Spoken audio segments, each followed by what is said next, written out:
tell you like it. I love it. It's perfect. About the deposit?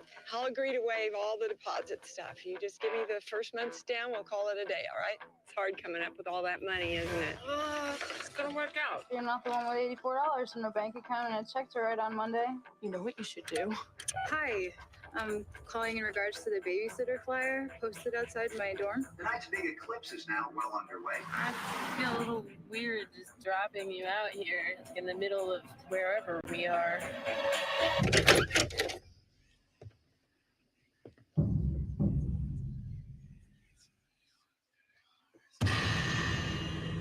You have to forgive me, Samantha, because I've not been completely honest.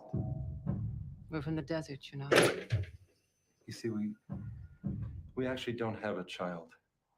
They lied to you. I know. They're liars. Okay, I know you're right. But it's $400. This equals first month's rent and then some, and all I have to do is sit inside and watch TV. This is huge. This one night changes everything for me.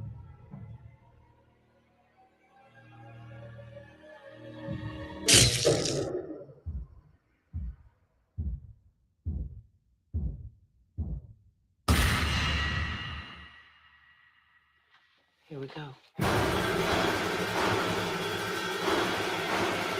Are you not the babysitter?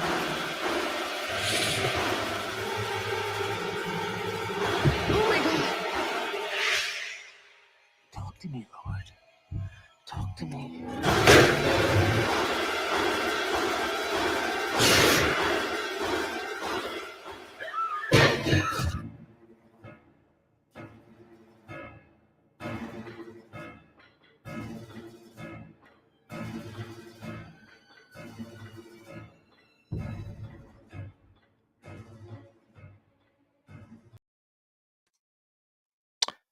Right, hey up, it's Steve from the Old Yorkshire Geek. Let me get rid of that. Welcome to Friday Night Appointment with Thea, my weekly delve into horror. This week, as you've just seen from the trailer, hope you can hear me by the way, we're doing The House of the Devil from 2008. Was it 2009? I can't remember. Whatever, around that time. 2009. By Ty West, who's a great director. I like him. By the way, Win Grace is here. Hello, welcome to the show.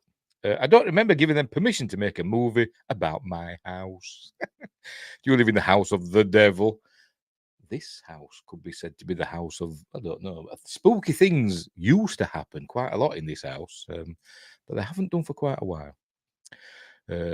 Hopefully I haven't just jinxed it and all hell will break loose, but this house used to be haunted, I think. I don't think it is now. I think it used to be. I think whatever were here maybe have moved on.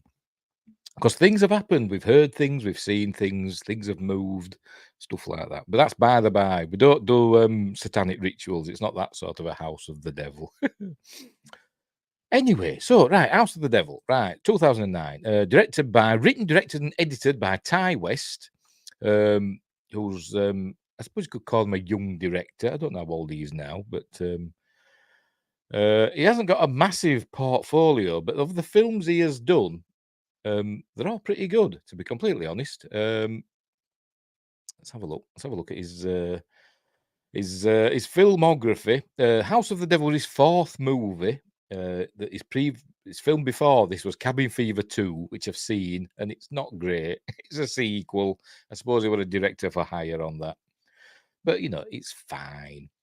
And then before that, he did two films, one called The Roost, one called Triggerman, both horror films. I've not seen either of them.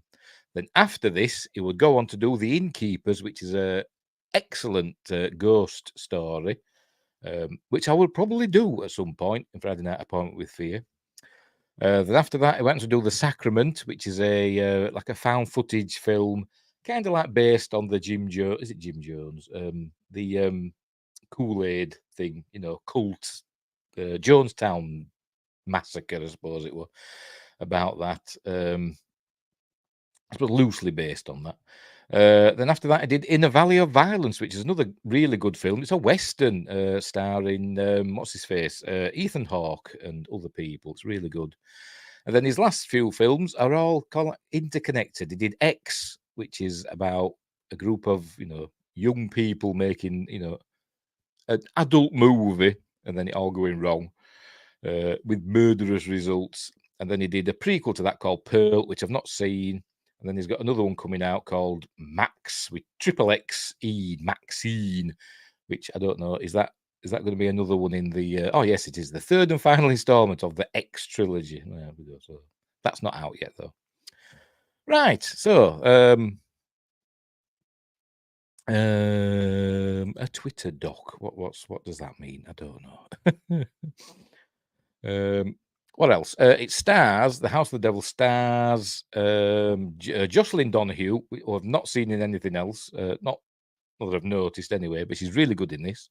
Tom Noonan was always great in everything he does with that soft voice of his, but he always plays like menacing characters, murderers and stuff like people like that, or monsters. Yeah, he's this really soft-spoken, man, but again, he's a baddie in this. Mary Warrenov, who's been in everything from Roger Corman films to Buck Rogers and Babylon 5, Death Race 2000, and all these other films.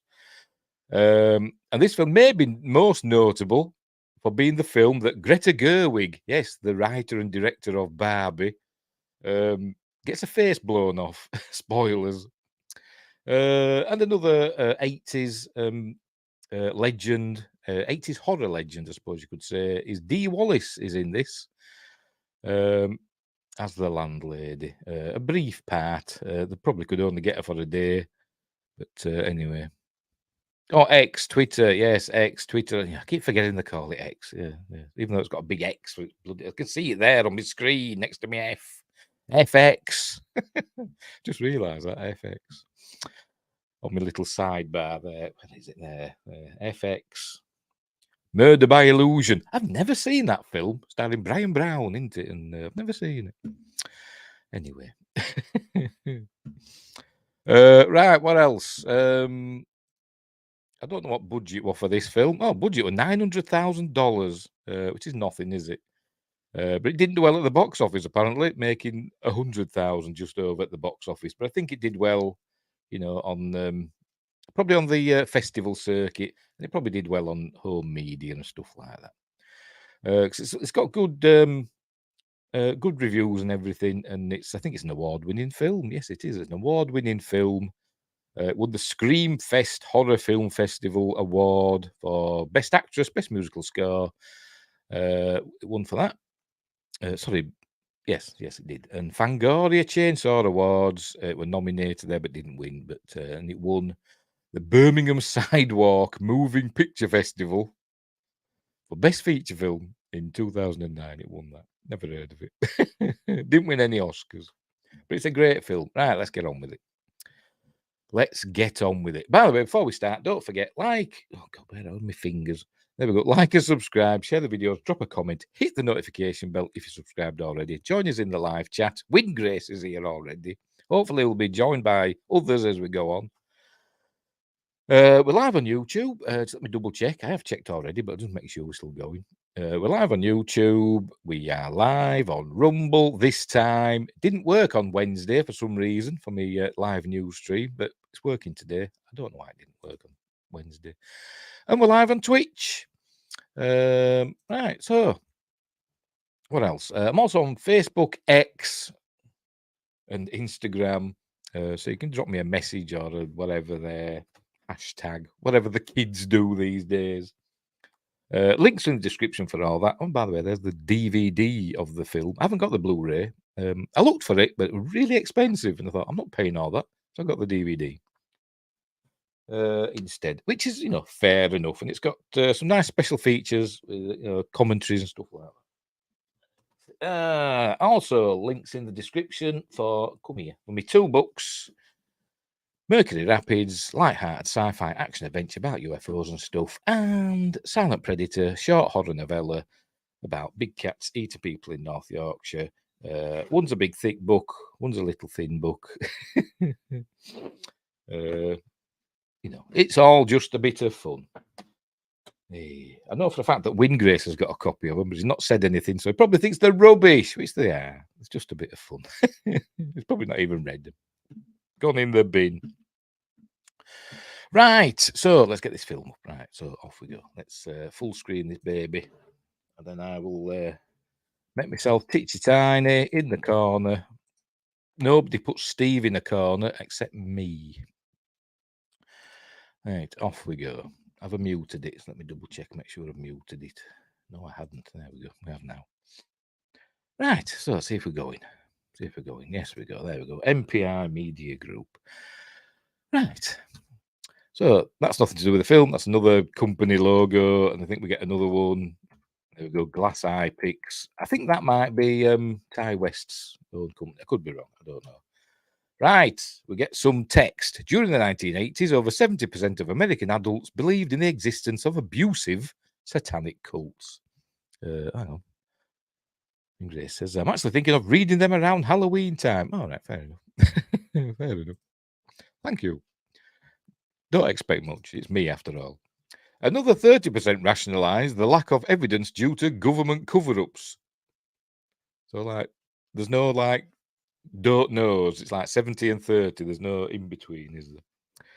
Anyway, the following is based on true, unexplained events. It's not. It's not. It's they just put that in. In the commentary, he said, you've just got to put that in, haven't you? Even though it's not. Right, so we begin with this shot. This is where we meet our heroine, Samantha, Sam, played by Jocelyn Donahue. I wonder if she's related to I forgot her name now. From Blair Witch. Probably not. Probably not.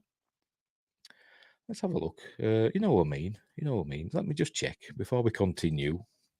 Jocelyn Donahue, born in 1981. Oh, she's also in Insidious Chapter 2. Oh, she played the young version of Barbara Hershey's character in Insidious Chapter 2. Oh, so I've seen her in something else. I like the Insidious films. Oh, she was in Doctor Sleep as well, which I've seen that as well. So I've seen her in a couple of things. But no, I don't think she's related to what they call her now. The lead character in Blair Witch, Donahue. What her bloody first name now? It'll come to me. It'll come to me. But no, it doesn't say she's related. So they just share the same last name. I just thought I'd check. Because you never know, do you? Right. Where were we? Right, off we go. So this first shot, according to the director's commentary, they didn't plan this. It was supposed to be a totally different shot, but in this house that they filmed in, we're all filmed on like location. I don't think there were any, studio sets or anything. It were all filmed in houses and locations. Heather, that's it. Heather, thank you. Heather Donahue. There you go. Yes, from Blair Witch. She's also in Steven Spielberg's Taken. Remember that series about UFOs, which I think he stole something from my Mercury Rapids, which came out before, by the way, came out before Taken.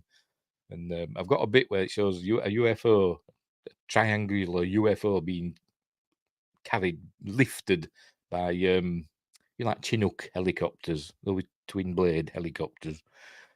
And then, like a year or two after that, after the first published Mercury Rapids out, and I'd sent him a copy, by the way. I sent Steven Spielberg a bloody copy of Mercury Rapids when I first published it. Sent it off to his production company. He got the address off wherever you get it from. Sent it off to him. Never got a reply. He probably never even saw it, but I'm saying he did because he copied. He copied something out of my book. That's what I'm saying anyway. On Taken, which is still a really good series, by the way. Anyway, where were we? I forgot what I was talking about now. Oh, yes. This shot wasn't supposed to be this initial shot. Yes, Spielberg and Gaiman. You've got a good memory.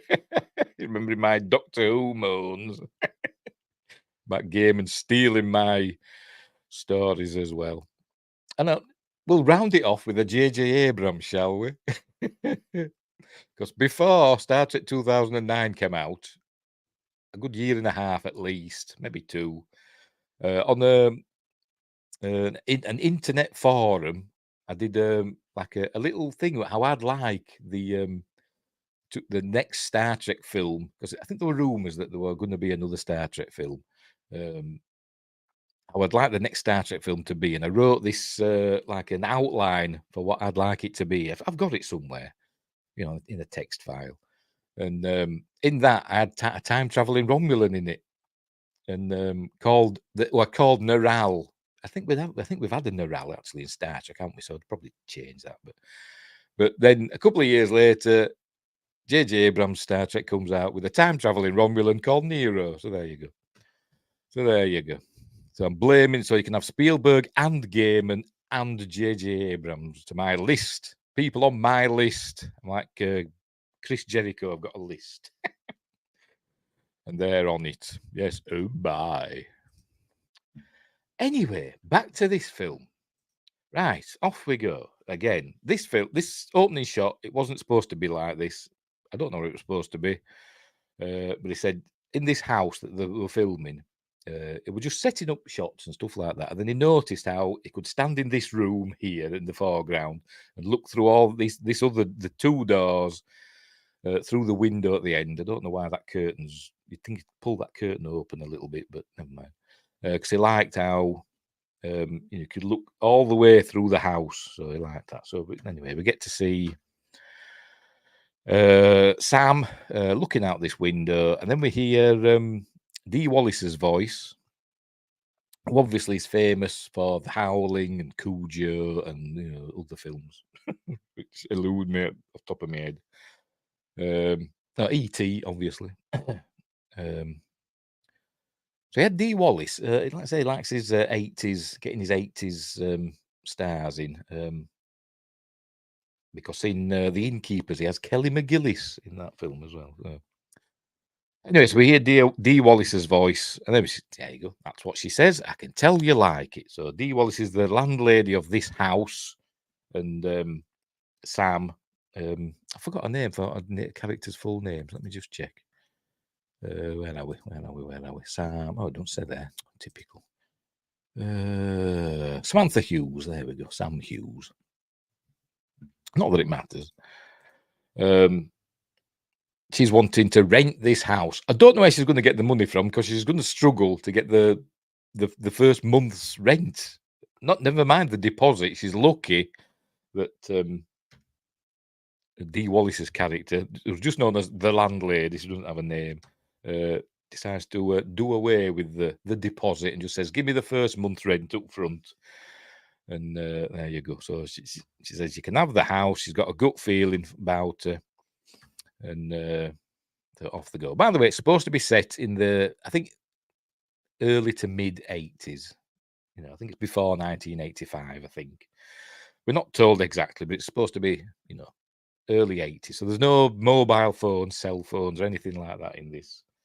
So there we go. Right, so, and everything's got that 80s colouring to it, slightly beige. I think we're just coming out the 70s, to be honest, in this film. So, right, so this is where she says to her, about the deposit. And she says, "Oh, we'll waive the deposit. Just promise to look after the house." And says, "Oh, great." So, blah, blah. So that's all cool. But she hadn't even got the first month's rent. But she's going to move into this house because she's living in student digs at the moment, and she wants to get away from her roommate, apparently. So, right, so that's the last we see of Dee Wallace. Off she goes, and now Sam goes walking back to college. There we go, and then we get it does like a freeze frame. The title comes on in a very like 70s/early 80s style. This is the house that she's going to be renting. It's quite snazzy, actually, isn't it? I don't know how she's going to afford it. $300 a month, by the way, is the rent for that.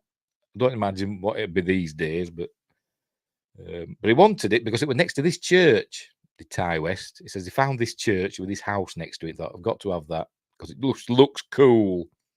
By the way, it was filmed in Connecticut. And the cast and crew stayed at, I don't know what town in Connecticut. Let me just check. It doesn't say. It just says Connecticut.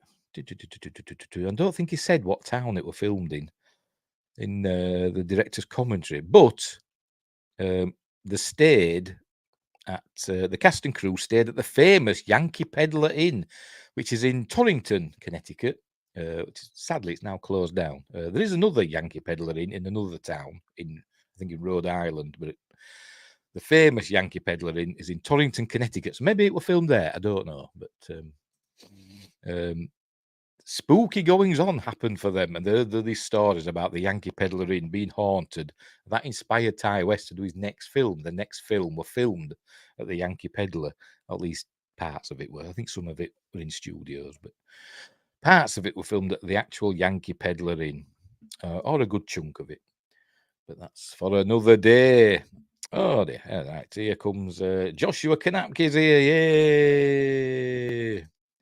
Missed you last week. What are you saying? For? Don't you like House of the Devil? Anyway, right. So where were we? Right. So she's going back to college. By the way, it's really cold. By the way, when they filmed this, I don't know when they filmed it, but you hear some church bells ringing, and they're actually ringing the tune of "Hark the Herald Angels Sing." So I'm thinking, is this a Christmas film? I don't know. They never actually say what time of year it is. It's obviously, it must be winter because there's no leaves on the trees and stuff like that, and they say it's cold.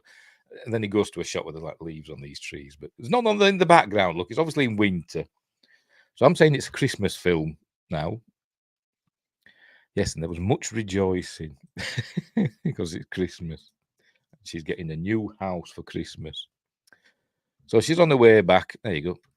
And apparently it was really cold. And apparently the coldest time was when they were filming this scene here down this tunnel, whatever it is. Because the wind must have been whipping through it, or a breeze. And Ty West says it was absolutely bloody freezing. But anyway. And you can see that she seems cold all the way through the film because she's got like red cheeks and a red nose pretty much all the way through the film, even when she's indoors. Was supposed to include a lost track of time. All right. You haven't been abducted by aliens, have you? We've just been talking about stuff like that before we got into the film. Right. So off we go. Right. So she's going to get back to her dorm room. There we go. Written, directed, and edited by Ty West. I don't know what Ty stands for. Is it short for anything?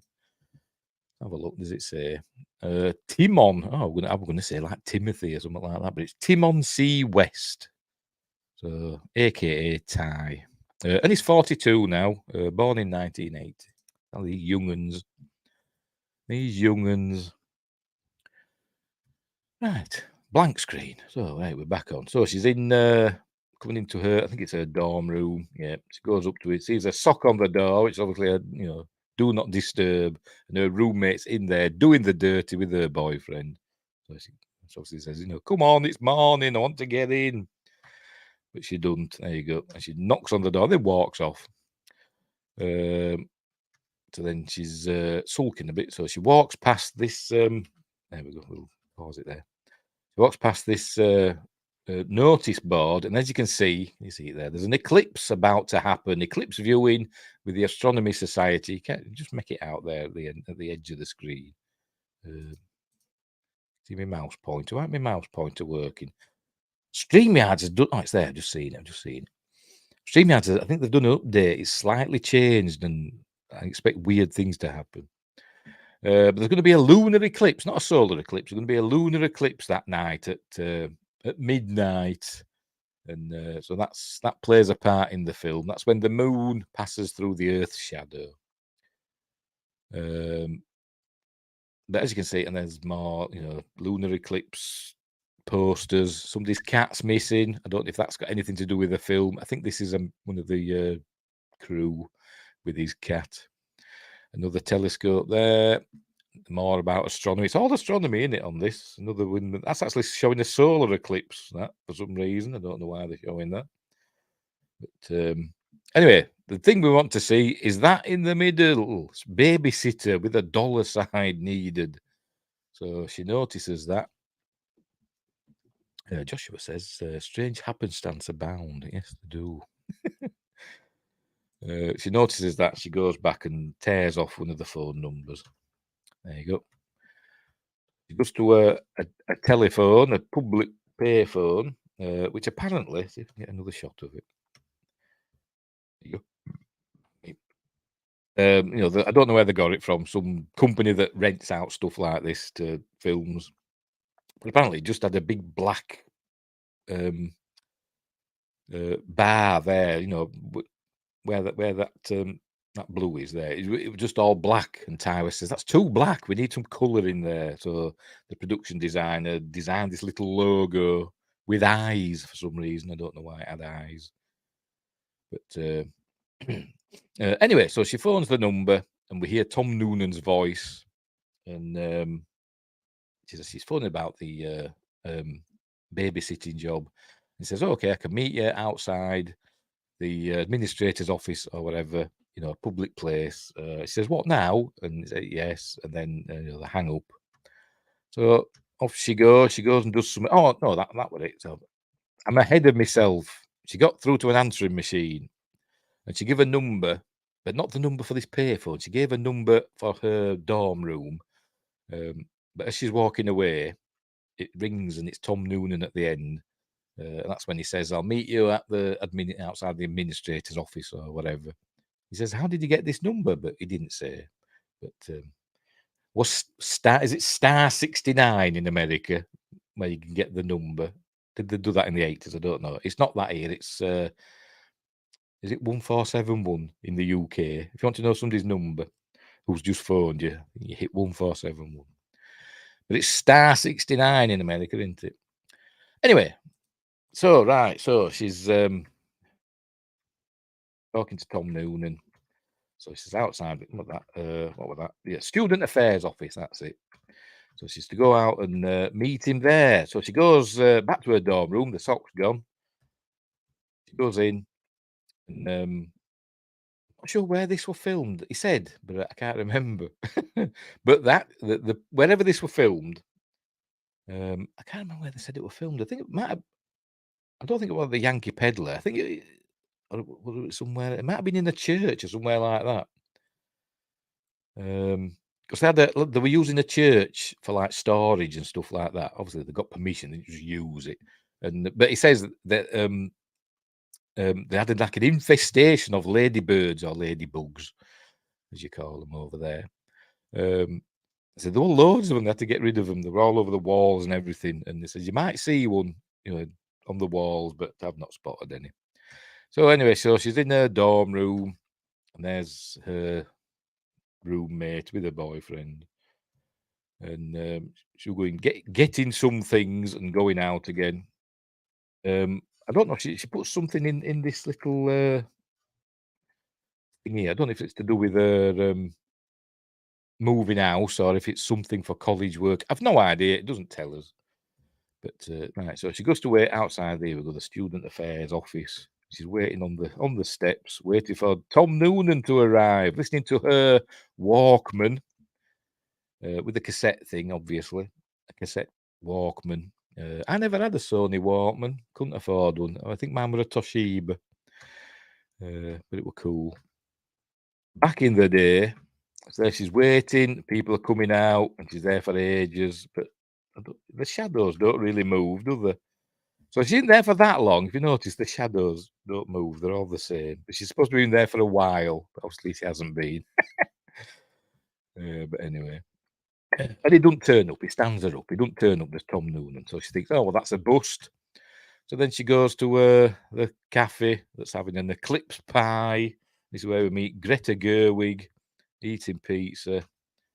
She plays Megan, Sam's best friend, and they're talking about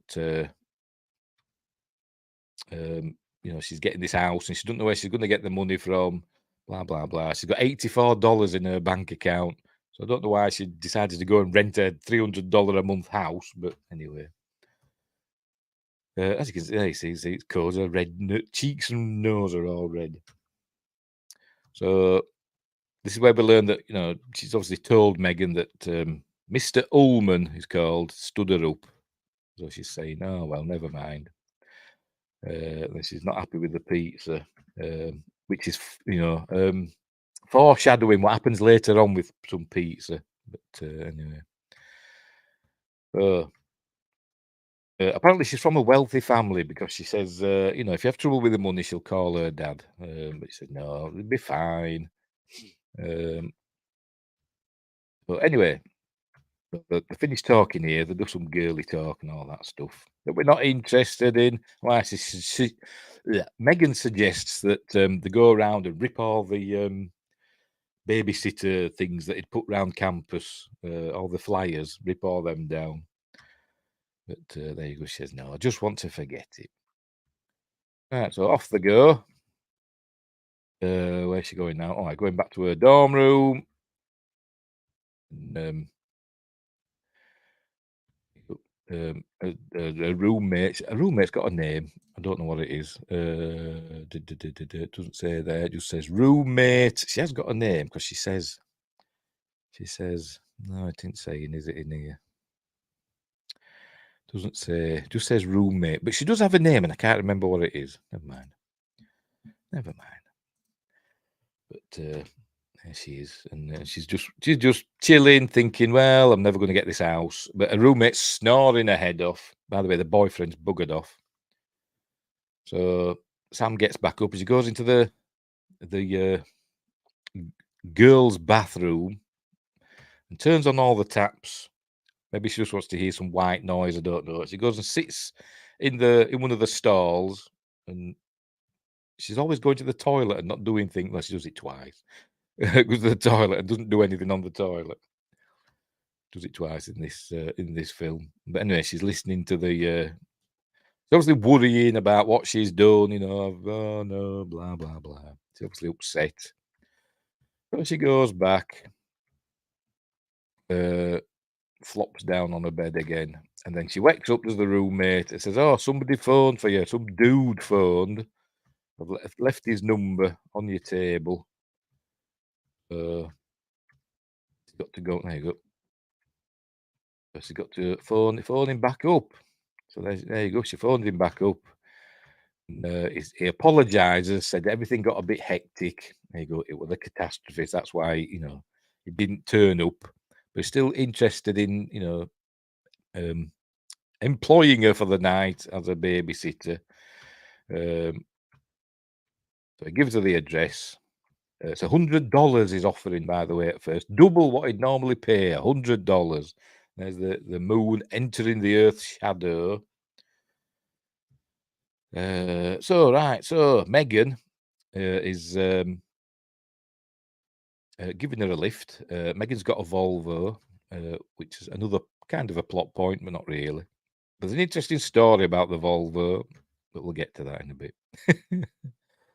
So apparently, this house that they're taking her to, the Ullman's house, is supposed to be in the middle of nowhere, But I presume several miles out of town. And she said she had to look it up on a map. Did Megan? And she keeps doing. She's one of these that it does my head in. Not watching where she's going for ages. Look, you keep cutting to her. She's supposed to be driving. Come on, show us. Not watching where she's going. Look, she even turns around. Look, she's not watching where she's going. Does my head in when they do that. Because obviously she's not really driving the car. It must be on one of those, what they call, like a low ride or whatever I don't know what they call. On the truck. The car's on a truck. Anyway, I presume it is, or it's been towed. But anyway, whatever. She's not watching where she's going. But she'd gone round, by the way. That's what she's leaning round for. What is it? Never mind. Anyway, she'd been round and got all the flyers, Tom Noonan's flyers. Anyway, right. So we arrive at the house of the devil in a minute, next to a cemetery, as you can see. Here it is. There they go. They arrive now, and actually, it's not in the middle of nowhere. Apparently, in real life, it's got other buildings around it, so they had to film it where you couldn't see the other buildings around it. But it's supposed to be the middle of nowhere. So the notice that they've got a Volvo. She does mention it. The pull up. Oops, press the wrong button. Showers. There we go. She's going to say it there. Look, they've got a red Volvo. Hey, yo, check it. Volvo, safest car you can drive. Same as what she's got. And by the way, this Volvo, the funny Volvo story. Well, it's mildly amusing, I suppose. They actually got the car off eBay. They bought it off eBay. They were wondering what they're going to do with it afterwards because it's a low budget film. So they're wondering what they're going to do with the car afterwards. So one of the crew members says, "Well, I'll buy it. I'll pay for it in installments." And I don't know how much they paid for it, but I'll pay for it in installments, and I'll take the car after filming and keep it for myself. And they said to him, "Well, you do know what's going to happen in this car, don't you?" And he said, "Oh, it'll be fine." And obviously, Greta Gerwig gets a face shot off in this. And we'll get to that later. But obviously, the inside of the car were a bit of a mess after that. And he went, "Oh, God, I wasn't expecting it being that bad." But, tough. Right, so they arrive at the house, ring the bell. Tom Noonan answers, Mr. Ullman.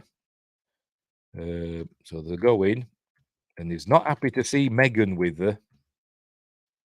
And he does actually say, takes Sam to one side and says, "I'm only paying for one." And Sam says, "Oh, no, Megan's not staying. She's just my ride." So I said, "Fair enough." In that soft voice of his, could listen to him all day. Could listen to Tom Noonan talk all day. Like one of them, was it ASMR type voices, aren't it?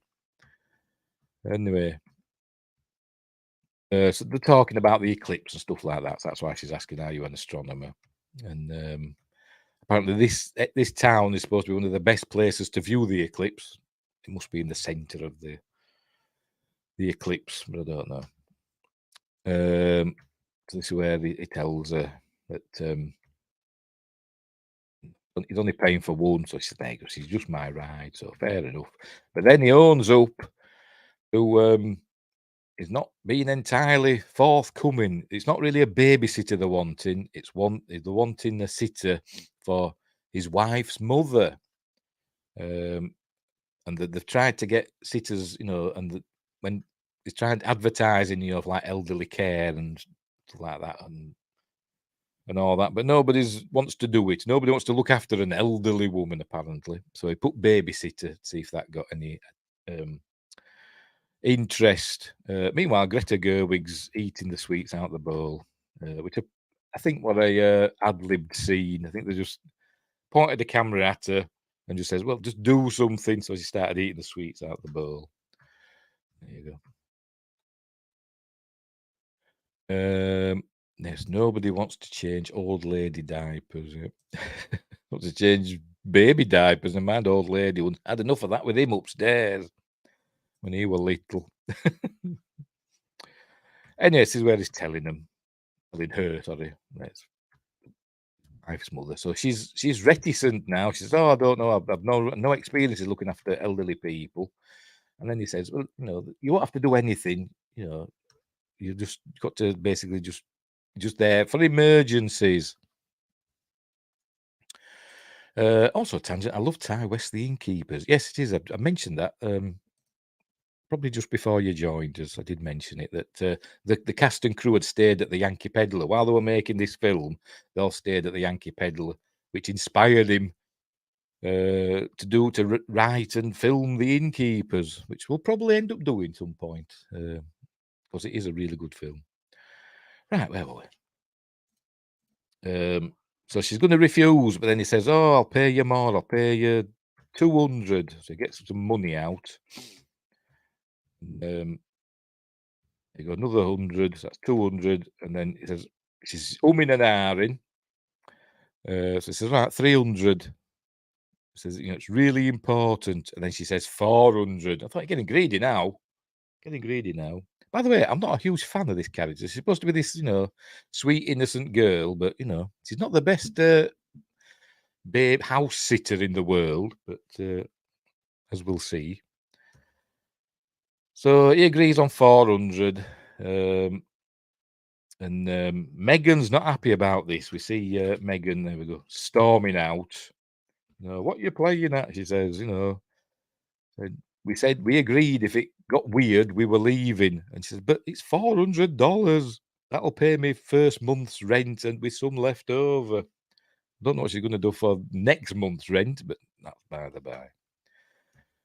So anyway, but she talks around, and she says, "Be back for 12:30, and then it'll all be over." So she says, "Okay, fine," and she drives away. Right. So Sam goes back in, and Megan's not happy, so she pulls up into the cemetery for some reason. I've no idea why. She just pulls into the cemetery and tries to light a cigarette. But a lighter's not working, so she presses the cigarette lighter, which you don't see in cars these days, do you? Cigarette lighter thing. As she's there, she winds the window down as well, or rolls the window down, and then a lighter appears in the window. Go on, you're going to show us. There we go. A jump scare, the first jump scare of the film. Scares her as well. And this is, I forgot the name of the actor. AJ Bowen. Victor Ullman is the name of his character. He's actually the son of Tom Noonan and Mary Warrenov in the film, not in real life. But we don't know that yet. So he apologises for making a jump, and he gives her the lighter. There, you do it. And then he's talking away to her. Where did you come from? Were you just hiding? And then he says to her, "Are you not the babysitter?" And there you go. "I'm not the babysitter." And he says, "My friend." And then he pulls out a gun. I don't know what it is. Some revolver. Maybe it's a Magnum. I've no idea. And there we go. Blows off Greta Gerwig's face, and everybody goes, "Yay!" But there we go. So that's the end of Megan. Oh, and the car started rolling away. She must have been holding it on the handbrake or something, on the foot brake, but it starts rolling away. So he stops that. But that's by the by. And then takes her cigarette. There we go. Takes a cigarette and starts smoking that. And then for some reason, later on in the film, he brings Megan's body into the house. I've no idea why, but anyway. Anyway, back at the house, Mr. Ullman is paying her $200 in advance in obviously $100 bills. I don't know if we have £100 notes. Yeah, I don't think we do. I think the biggest we have is 50s.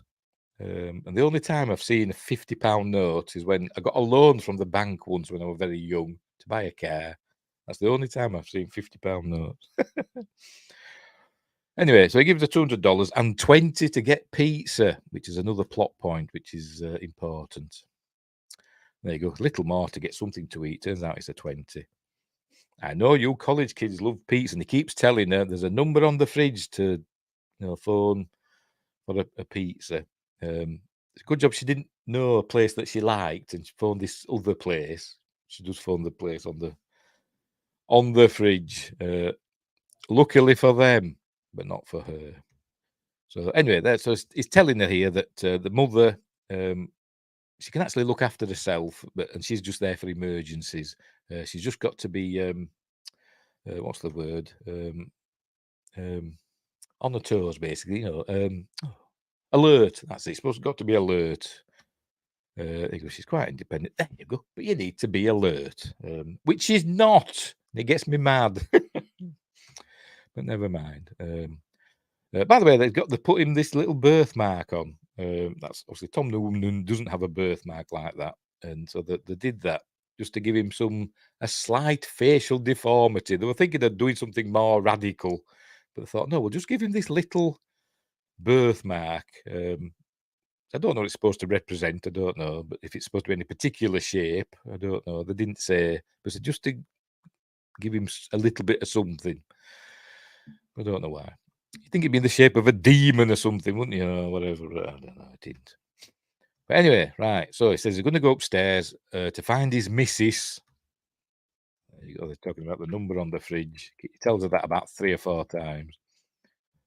So she's waiting now. And then she hears a noise. And then Mrs. Ullman comes in from the opposite direction that that Mr. Ullman's just gone. So there she is, Mary Warrenov. Is that how you pronounce it? I don't know.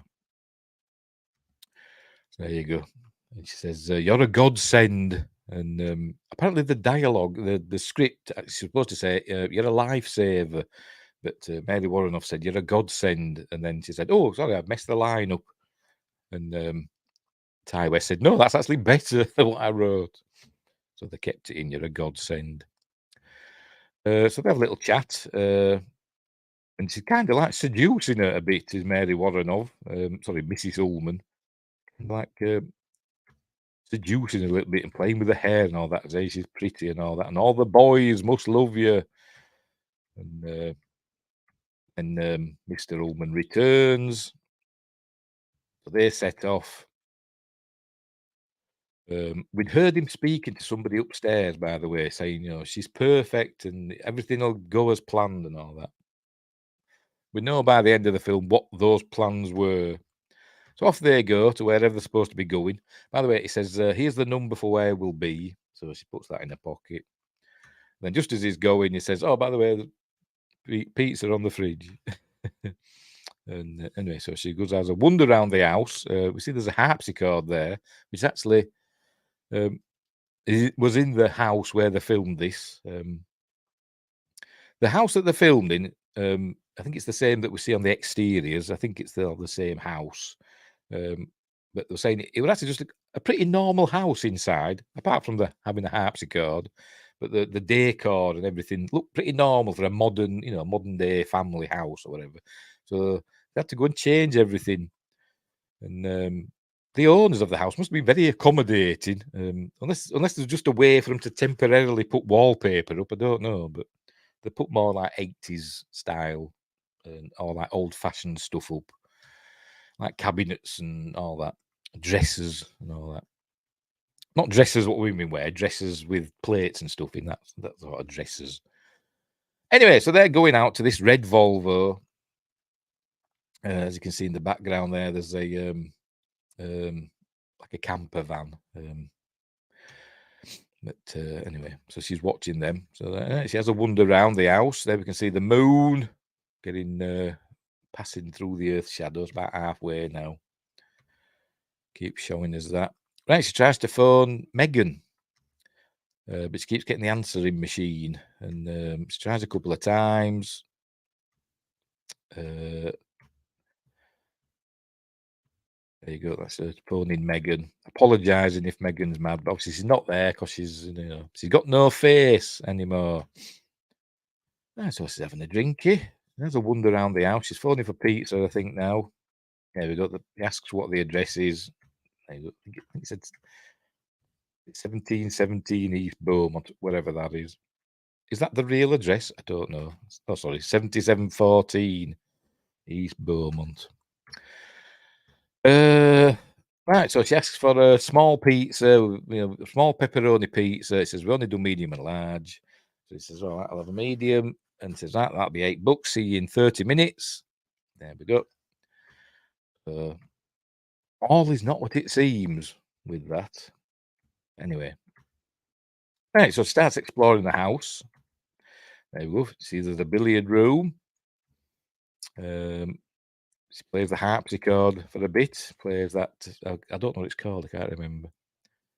I think it leads into chopsticks. It does in Big. They're playing din din din din din din din din din that one, and then it goes into chopsticks, doesn't it? After that, but she starts playing that, but not for long. Right, so she has a wander around. I noticed this stained glass window here has a kind of an astronomical feel to it, doesn't it? It looks a bit like constellations or something. I presume that's in the real house. Maybe it's just a coincidence.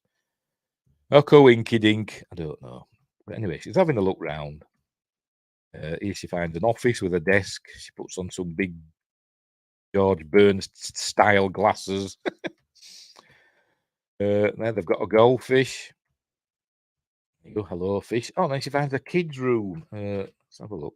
I did mention sometimes this is a telescope. And he had mentioned earlier on, by the way, when he said they don't need a babysitter, we don't have a child. And he says, oh, we do have a child, but he's grown. So obviously it's Victor, is the grown child. This is obviously a child's bedroom. Sorry, I'm trying to find it. They mentioned that there's He-Man dolls about, but I didn't notice them. Oh, there's a suitcase on the bed. Had it there. That might. Oh, that's a He-Man there, isn't it? There, you see his daft hairdo. There we go. A dartboard. And, some cowboys and Indians. So this, that's a clue that all is not what it seems. So it's a good wandering around, having a look about. A bathroom, sort of conservatoire. So she sits down with some homework, I suppose. She puts what does she do? Yeah, she puts the TV on. This is the news all about the eclipse. Then she turns that off. Oh, it says we're going to be there's going to be a horror film on, and then they talk about popcorn. Like news anchors do, totally forced. They probably hate each other. And she's got to get the last word in. They've all got to get the last word in, haven't they? Like Ron Jeremy. Not Ron Jeremy. What the hell, Ron Burgundy. Ron Jeremy. Anyway, right, so she puts a Walkman on, and then we cut to some music. She starts listening to music. Instead of being alert and listening, for Mrs. Ullman's mother, she's listening to music through a bloody Walkman and playing billiards, pool, whatever the hell it is, playing pool, and then dancing around,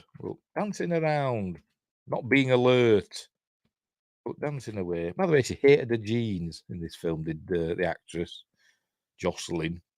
She hated the jeans that she had to wear. Don't know why, nothing wrong with them, but she hated them. She sees there's a basement. By the way, when we saw Mrs. Ullman earlier on, she said she'd just been in the basement to get her furs because she doesn't like the cold. She says they're originally from the desert. And I thought she were going to go out and look at the camper van thing that's there and look at the license plate and see that we're from like Arizona or something like that, but she doesn't. Never mind. Right, so she's going around the house, dancing about, listening to the song. And then she's an idiot because she's not watching what she's doing, and bang, she smashes a vase, or as we call them in the UK, a vase. So she smashes that, and I'd be like, well, that's me $400 gone. It could have been like a Ming vase for all she knew. But obviously, she runs down, gets a dustpan and brush. She's going to, get rid of it. And then she opens this cupboard for some reason, and then she sees there's furs inside. And she says, "Hang on, Mrs.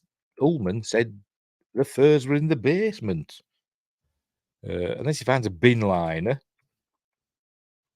with photos in. And she looks at one and says, "This is obviously not Mr. and Mrs. Ullman and Victor with their red Volvo. It's obviously a different family." So more clues, and then she's having a flashback about the Volvo. There you go. Volvo. There you go. So she's thinking, oh, something is amiss. She's looking at that camper van. Is that what we call it? I don't know what you call it. But I thought she was going to go look at the license plate and learn that it's from, like, say, Arizona or somewhere, but somewhere deserty. But she doesn't. But then we see Victor's feet, and he puts out his cigarette, look. So he thinks he's the truck driver from Duel. I think that happens in that, doesn't it? Maybe. I don't know.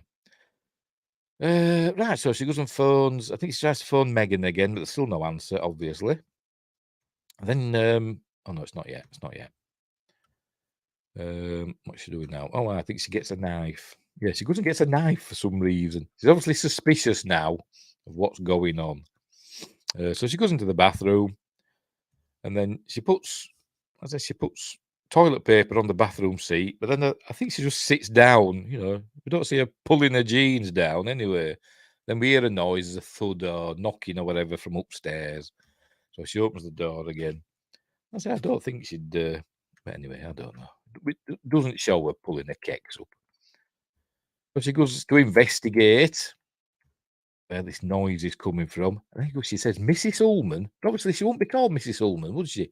If she's Mrs. Ullman's mother, she'd be called something else, wouldn't she? Unless it's just a coincidence that Mrs. Ullman married a man with the same surname. But anyway. So she goes to investigate with a knife. Oh, so this is a scene that people say, oh, you know, there's homage in Nosferatu there.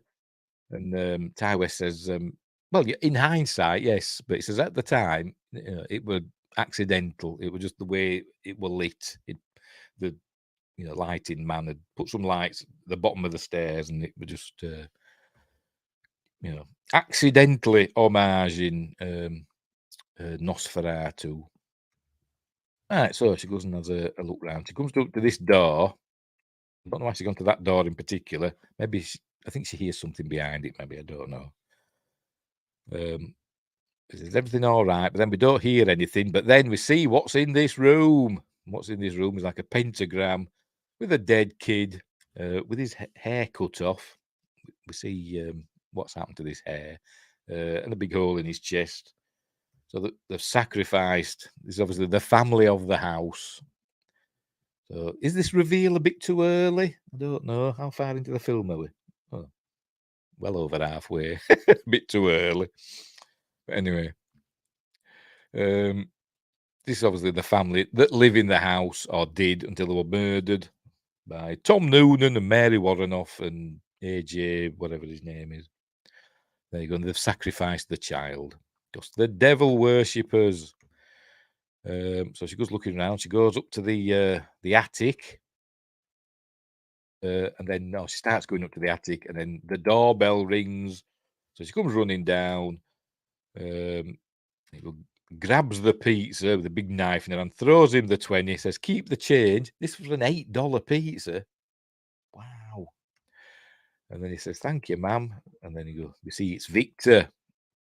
He obviously gave them his number. So either he works for a pizza place, or he was just sitting at wherever he lives with a pizza, keeping it warm.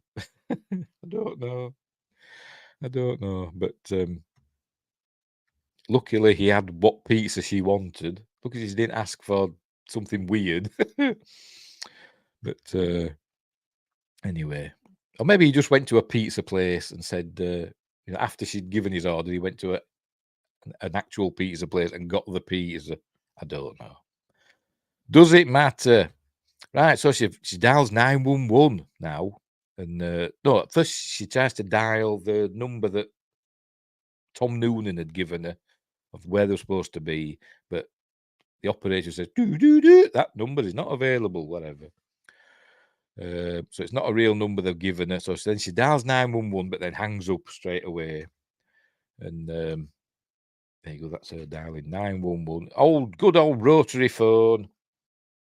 I want one. I want a rotary phone. I know you can still get them, but it's not the same, is it? By the way, the area code is 516, which is a New York area code, isn't it? For like Long Island and that part of New York. But I think it's supposed to be in Connecticut, I think it's supposed to be set there. But anyway, most of them didn't think people would be paying that much attention. What was I saying? She dials 911 and hangs up straight away. And she's saying, just relax. And then the phone rings and it's the operator, it's the 911 operator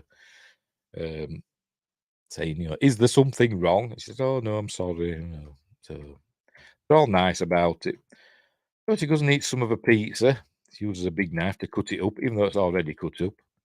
So she eats some of a pizza, and it tastes a bit funny. Oh, by the way, she's watching Night of the Living Dead. There you go. But they use that because Night of the Living Dead, at least in America, I don't know about everywhere else in the world, but at least in America, is public domain, isn't it? Because of a mistake or something in the copyright registration or something, I don't know, but it's public domain, isn't it? So you don't have to pay for it if you want to use it. So she turns that off, eats some of her pizza, and it tastes funny. So she throws it in the bin, and there you go, she's washing her mouth out because the pizza tasted funny. Then she hears a noise down in the plug hole. I don't know what sort of noise it was. It was just like a gurgling. But you hear that down plug holes, don't you? So never mind. So I thought she was going to check the basement or something, but no, she goes the opposite way. I think she goes up to the attic.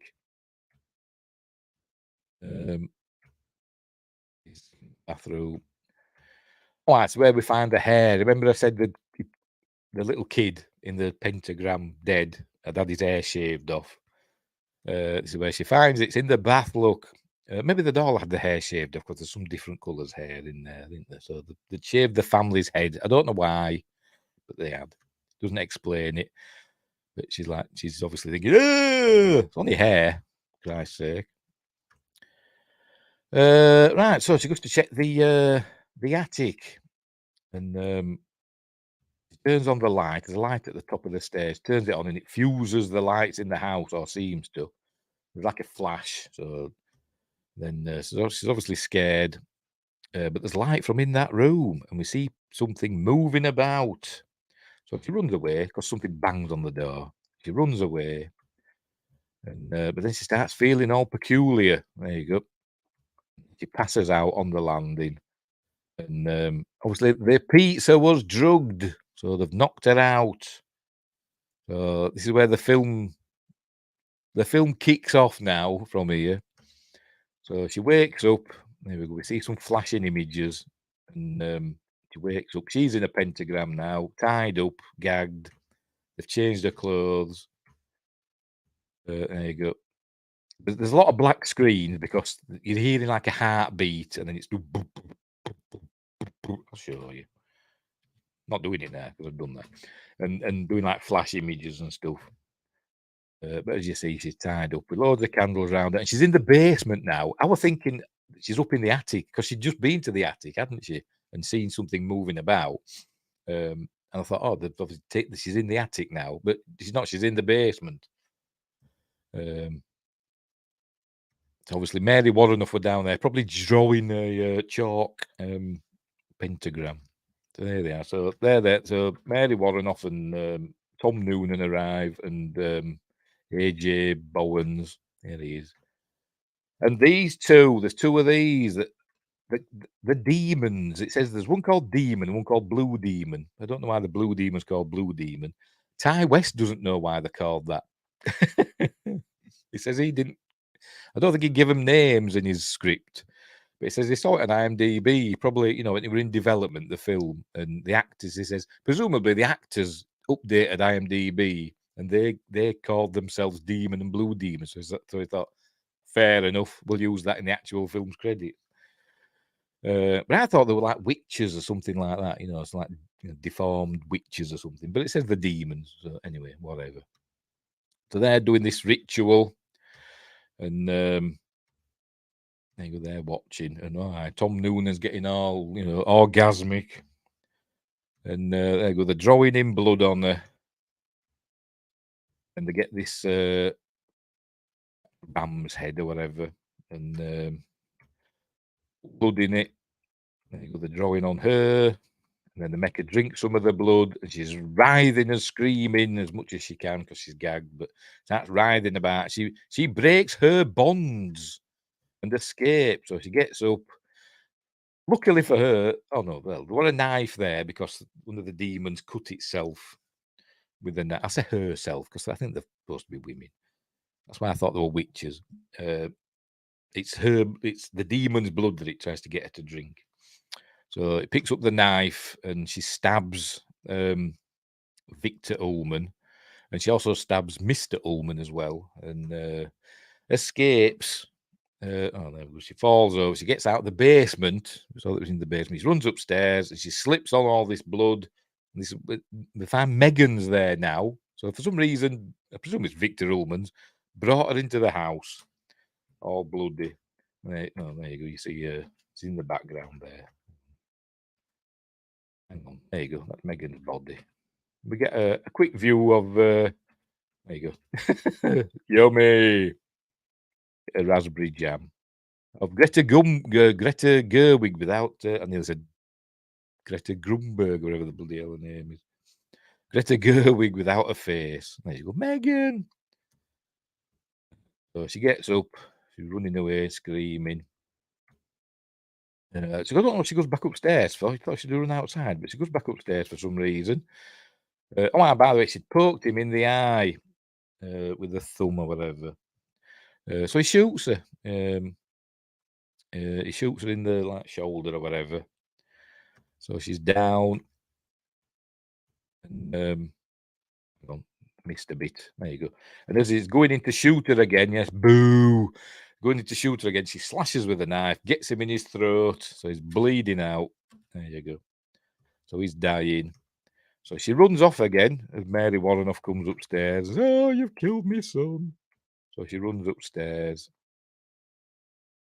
And, in her room, she keeps having these flashing images of the demons' faces. She's remembering what's been going on down in the basement. There you go, another view. There you go, another one. Oh, that must be the blue ones. The different ones, isn't there? There's that one, which don't look as bad, does it? And then that one which looks evil because it looks all veiny. Anyway,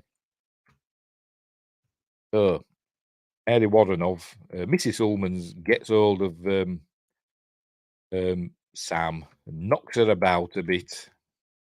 I don't know where they are. Are they back down in the basement again? Yes, I think they're back down in the basement again. I think. Or they're just in another room. I can't actually remember. But anyway, she looks out the window. There's Mary Warrenoff. She thinks Sam's unconscious. She looks out of the window. Hang on, I'm going too far. There we go. And she takes her hair off. We see that she was wearing a wig and she's all bald, and maybe that's why she shaved the others' heads. I don't know. But she's saying looking at the moon and saying, "Please, Lord, help me."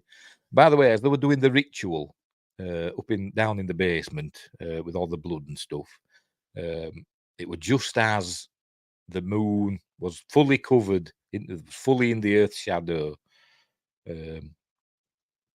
So the whatever they were doing, they did it at the right time. But then Sam stabs Mary Warrenoff in the back. So that's the end of her. She's dead. There you go. There's the moon. It starts re-emerging from the Earth's shadow. They do mention at the end of the film that the speed at which the moon left the Earth's shadow was faster than they expected, because it took hours for it to move into the Earth's shadow, but just minutes for it to come back out. But anyway, right. So she tries ringing. What happens here now? I can't remember. She tries phoning 911 again, I think, but something happens with the phone. I can't remember what. Oh, there you go. No, that's it. Nothing happens with the phone. She has another flash image of the demons. By the way, she's got his gun. She picked up Victor Ullman's gun. So she's got that. She runs outside. There we see the moon again emerging from the shadow. She runs outside. She's running off, and Mr. Ullman chases after her. There he is, bleeding out. She stabbed him. Chases into the cemetery. He says to her, "No, stop it. You're too important," and all that. There you go. He's given the sign. And he says, "Okay, kill me. If you want to. I don't matter, but you do." The hair from the dead family was used for Mr. and Mrs. Ullman. Well, possibly. Well, for Mrs. Ullman at least. Probably for her wig, maybe. Because he ain't got any hair, has he? Anyway, it was used. It was used for something. Was the hair? Wasn't it? There's obviously some ritualistic reason for it, wasn't it? But it doesn't make it entirely clear, does it? So they're only moments away now, But the deed is done. So there you go. She decides she's to foil their plot. She's going to shoot herself in the head. He's like, "No," but there you go. Apparently, she's killed herself. Then we cut to there's been a passage of time. This is on fella on the news, Channel 13, 13, unlucky for some. There you go. The moon exited the Earth's shadow faster than scientists predicted, and they don't know why or how. Obviously, there's been a change in the universe, which kind of give me Prince of Darkness vibes. Seeing that there's been a change in the universe, hasn't there? That they can't explain. But anyway, it turns out we're in a hospital. So we're moving through the hospital, and we're going to a room, and there we see Sam's in bed, in a hospital bed. Even though she shot herself straight through her head, with a gun that was powerful enough to blow off Greta Gerwig's face. And she survived somehow. She's still alive. I don't know how she got to hospital. Maybe Mr. Ullman took her. I don't know. But she's in hospital, alive. And then this nurse comes up and says, "We're going to take care of you now." There you go, poor thing. "We'll take care of you now." And then she pats her on the stomach. I'm going to show it. There, "You're going to be just fine. Both of you," she says. So she's pregnant with the devil's child. And then that's the end of the film. We get the credits then. There you go. That's it. And Ty West keeps saying he's always getting emails about and messages and stuff about, is there going to be a sequel? Did you plan for a sequel? And he says, well, no, we just left it open in good horror film style. We just left it open. There's never going to be a sequel. He says, unless Jocelyn wants to come back and do it, but obviously they'll be older and it'll be about the devil's child and all that. But they've done that in The Omen, haven't they? So anyway, there was clearly nothing vital in her head. Yes, obviously not. I know people have survived being shot in the head, haven't they? That House of the Threeville. That'd be the one for the trilogy, wouldn't it? I've got to get a 2 in there somewhere, haven't you? I don't know where a 2 would arrive. Probably change the S to a 2. Anyway, so but yes, people have survived, pretty major brain injuries sometimes, haven't they? You see like people getting spikes through their head and stuff, and so maybe it's something like that. The brain's a weird thing. Skip the sequel like Poltergeist did. I quite liked Poltergeist 2. Oh, you're on about Poltergeist? I've not seen that. I think I've seen it on. I think I've seen it mentioned somewhere that they deliberately went from. Oh, and I'm thinking of Thanksgiving. Yeah, it was Thanksgiving, wasn't it? Where they went from Thanksgiving to Thanksgiving 3, deliberately missing out Thanksgiving 2 for some reason. It was just for the laughs, but I've not seen it. Anyway, so that's the end of the film. It's a really good film. That's it. I like Ty West films. He's a really good filmmaker. There you go. Demon and I can't see it from my fat head. Hang on. There you go. Demon and Blue Demon. I don't know why they called that. And there's another one somewhere. Hang on. Ty West had a role as favourite teacher. Where are we? There we go. Random Guy. Darryl. Oh no, that's who were with the roommate, isn't it? Yes. Yes, that was with the roommate, Random Guy. I was going to say who's the random guy, but anyway, oops. Yes, Thanksgiving. My bad. I only know about it because it was in I think Brandon Tenold did a review of it, and I was watching that. Anyway, I've not seen it, but I've seen House of the Devil, and it's really, really good. Right, so we'll leave it there. There's no thing at the end. It just get the credits. We don't get opening her eyes or anything. No, it just fades away. Look. Fades away. Yeah, I think the music. I think a lot of the bands, that Gods of Fire is like one of the production team's brothers' bands or something. But anyway, pardon me. That's by the by. Right. Hang on. Oh, got rid of myself as well. I'm always pressing the wrong buttons. There we go. Right, let me close that. I'm not pressing the wrong button. So that's it. That's the end of House of the Devil. Really good film. Takes, it's a slow burn. Takes a while to get going, but once it does, it lasts like 20 minutes. is really, really good and amazing and well acted. Well acted. Anyway, and then obviously it would go on to do The Innkeepers after this, and that's another really good film. So give that a watch as well. I've ordered the Blu-ray for that. I've got it on DVD. I was looking for it, and I can't find the bloody thing. Don't know where I've put it. So I've ordered the Blu-ray of The Innkeepers. So we'll probably be doing that in a bit. I don't know when, but eventually. Next week on Appointment with Fear, we're doing Event Horizon. Hang on. Come here. There you go. We're doing Event Horizon next week. So that's a good one. That's a good one. What you? Oh, no HD DVD. No, not of that. I have got some HD DVDs over there actually. I was looking when I was looking for it today. The Innkeepers, DVD. I was looking through my shelves of stuff that's over there that you can't see. You can see them behind me when I'm playing my games and shouting at Assassin's Creed. You can see me shelf of DVDs and Blu-rays and stuff behind me. I'm looking over there, and I've still got loads of HD DVDs, but I haven't even got a HD DVD player. I've got one for my Xbox 360, but it's in a box somewhere.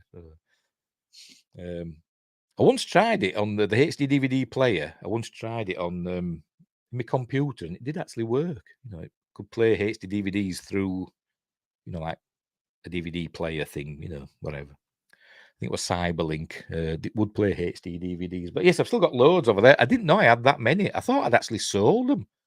I sold a lot of stuff on eBay ages and ages ago, and I thought I'd actually got rid of them, but I haven't. They're still over there. I've got like The Mummy and stuff, loads of stuff. I think Superman Returns and films like that on the HD DVD. Anyway, woohoo! I'll make that's all these letters, these numbers. Make sure I'm on time for Event Horizon. And Wingrace loves Event Horizon. Yes, 3 different. But yes, that's next week. That's next Friday. Monday, I'm doing. A minute. Magnificent Monday this week is going to be The Sword and the Sorcerer from 1982. That's a DVD, not a Blu-ray, or a HD DVD. Wish they hadn't stored all the cut stuff from Event Horizon in that salt mine that got flooded. Yeah. It says be nice if they could get that stuff back, particularly the hell bits. But one of those things, innit? One of those things. Also, Love in the Mouth of Madness, a good pairing. It's all right that In the Mouth of Madness. John Carpenter in it and Sam Neill. Where he's screaming on the bus, the famous, it's like a meme now, isn't it? Where he's just screaming on the bus. But it's a good Lovecraftian film, isn't it? Because obviously it must be like inspired by, At the Mountains of Madness, Lovecraft's book. And because the end bit in it where it's being chased down the corridor by creatures making weird noises, it's very like in At the Mountains of Madness, isn't it, where they're being chased by the creatures going Tika Lily. Oh, that's how it's described in the book. But anyway, let Guillermo del Toro make the film of At the Mountains of Madness. Anyway, Sword and Sorcery with Matt Houston's Lee Horsley. Yes, it is, and others. I couldn't remember his name then. Richard Lynch, that's the fella. And Pamela Bellwood, I think. No, I don't know. I enjoy In the Mountains of Madness muchly. Or In the Mouth of Madness, sorry. Yeah, whatever. Yeah, it's all right. It's a pretty good film. There's decent effects in it as well. So we might do that one day. I don't think I've got that, though, on physical media. I don't think I have. Anyway, whatever. Right, we'll leave it there. So thanks, Joshua's, for joining in tonight. So yes, we'll leave it there. I've got to order food now for me and that lad. He says, what What's for dinner? I says, well, I don't know. I'll sort something out after the show. So he went, good. So I've got to order something. Anyway, right. So, as I said, we'll leave it there. So, thanks for watching. Thanks, Joshua. Thanks, Wingrace. Did hang on, have some brains. Yes. Yes, and careful of the pizza. Yes.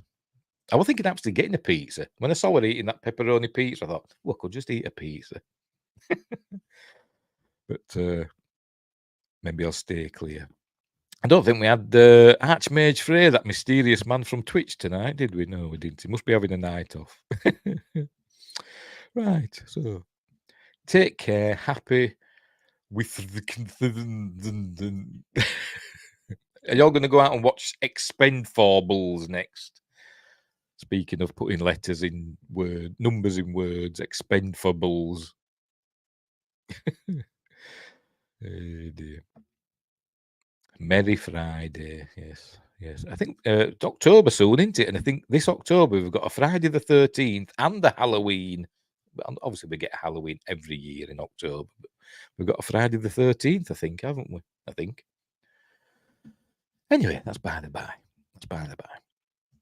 Right, we'll leave it there. So, again, thanks for watching, and wherever you are, don't have nightmares, look after each other, and until next time, I'll see thee.